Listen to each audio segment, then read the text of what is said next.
Have you ever had a project where you're so backed up that you just decide to rush through it? And after you're done and you decide to sit back and enjoy the fruits of your labor, you realize that somewhere along the way, you messed up. That's exactly what happened here today.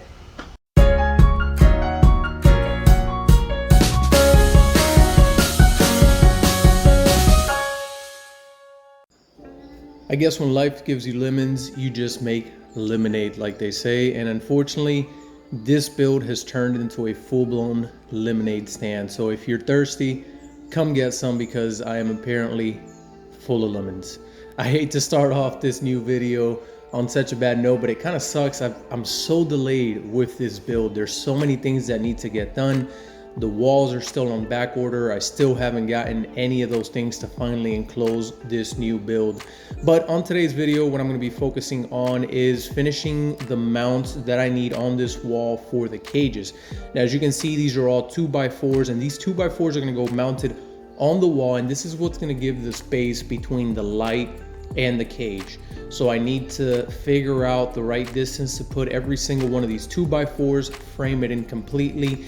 The lights will go in between each one of these 2x4s. Then there'll be cross beams that go from these 2x4s from one to the next. And then the cages are gonna go on top of this. And this is what's gonna give that space between that wall and the light so that the light fixture can be put behind the actual cages.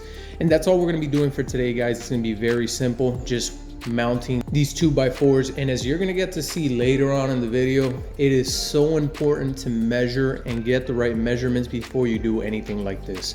But before we get into that part, let me show you guys the lights that I got for the aviary. Now these lights, they're awesome. They're super bright. They're the same ones that I have in the garage right now. And I just didn't want to change them. I had decided, you know what, there isn't anything better for this aviary than these lights. And they actually help the birds out a lot because these lights, not only are they very bright, they're natural daylight, but they also give off a bit of heat, which helps the birds out.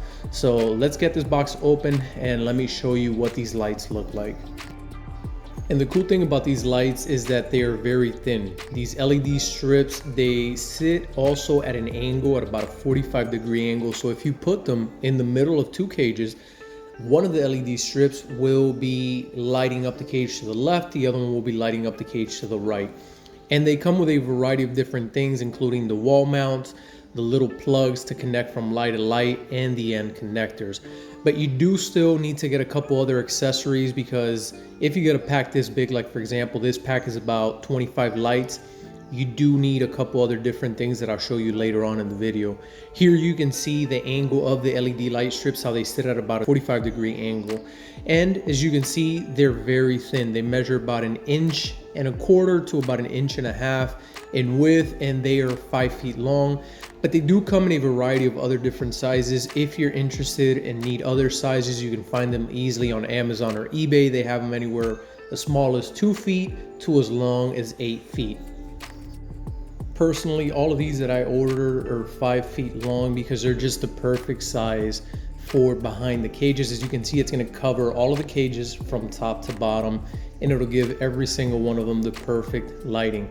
Now, in order to mount these onto the wall, it is very simple. Here we have a block wall, so we have to drill a very small hole, put a small plastic white anchor, and then we're able to get these lights mounted onto that. So let's mount all of these in a row. Let's get this done, and then we'll be able to connect them all together and see what the end result looks like.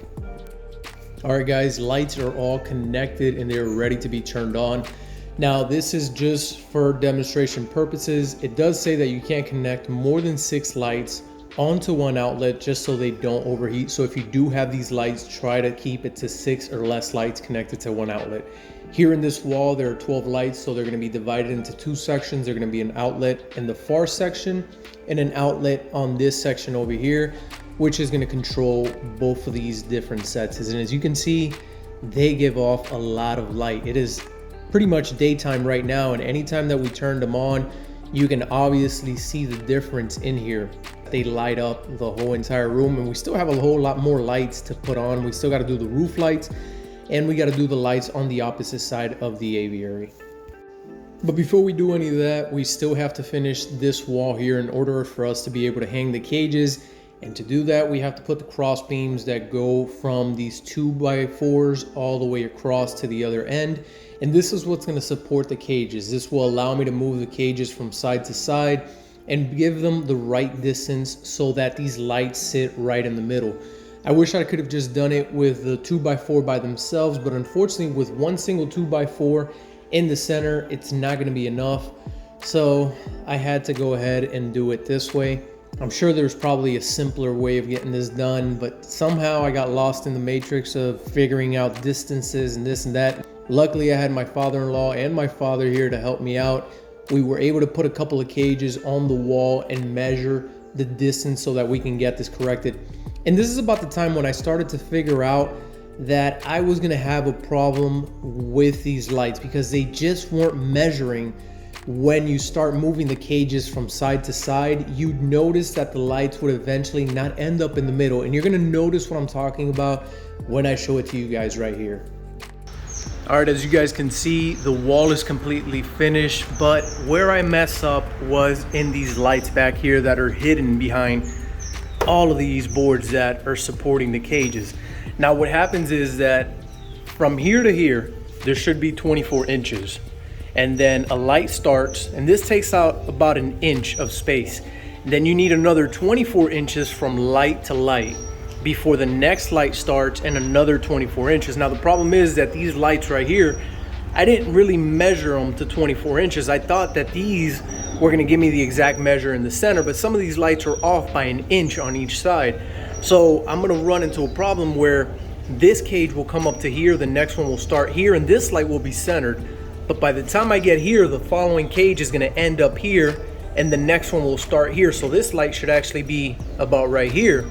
And then vice versa, this one should be over some more, this one should be over some more. And by the time you get to the end, the space between the cages, the lights won't be centered. The lights are gonna be offset, leaning more towards one cage or the other.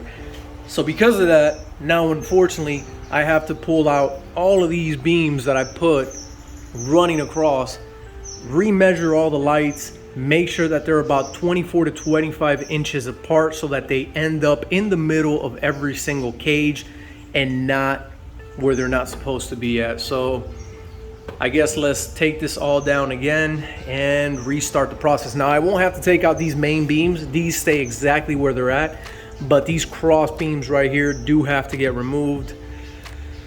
And I'm not happy about that, but let's get it done. Okay, so here we can see a little bit better what is happening with these lights. As you can see what I was explaining, by the time that we get over here, the light is not in the center of the cage.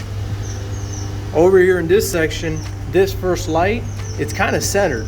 So I want them to be right in the middle of the two cages so that that light back there will give light to this side and to this cage right here as well. But then by the time that we get to this one, it's already not there. As you can see, it's more aiming towards this cage. By the time we get to the third cage, it's further along, and so on and so on. So the further we get down this wall, the worse it's gonna be. And that's exactly why I'm making these marks right here, showing exactly where the lights should go. So once I pull this off, I'll make the marks prior right here on the wall, and everything will be at the correct distance, ideally. So let's hope that that's what happens. I bet you guys are probably wondering, or some of you might be wondering, why are you going through all this trouble just to place lights in the back of the cages?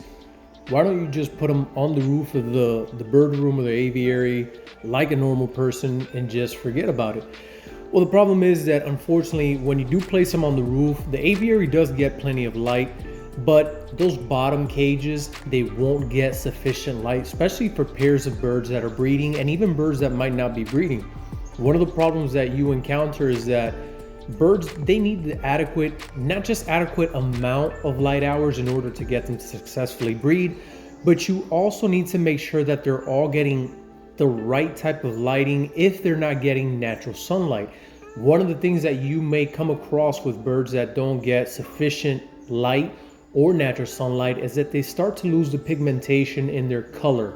So their feathers, they might seem duller, they might seem darker, and this is something That has happened to me before in the past in the garage with some of the cages that are lower to the ground that don't receive any light. So I want to make sure in this new aviary that once I do things, I do it the right way. And one of the best ways is to make sure that every single cage gets the right amount of lighting.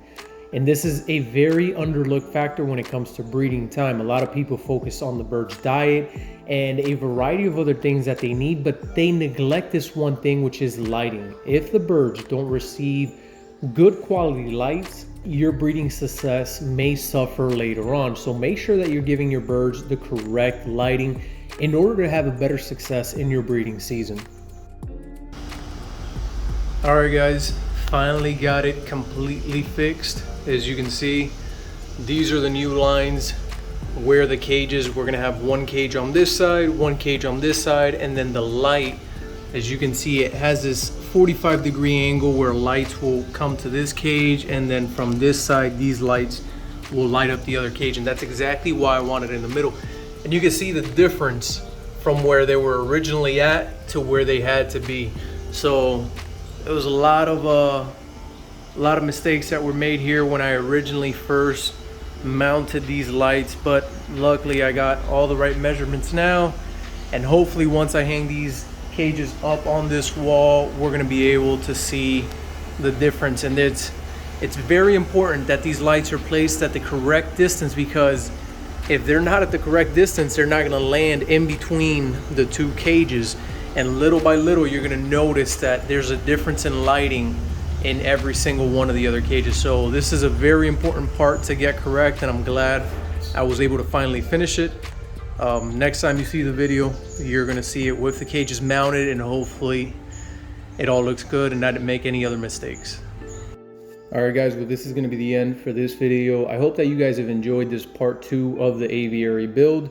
Like always, if you've enjoyed the video, remember to hit a thumbs up, consider subscribing if you haven't done so already. And I hope you guys have a wonderful day. We will see each other in the next video.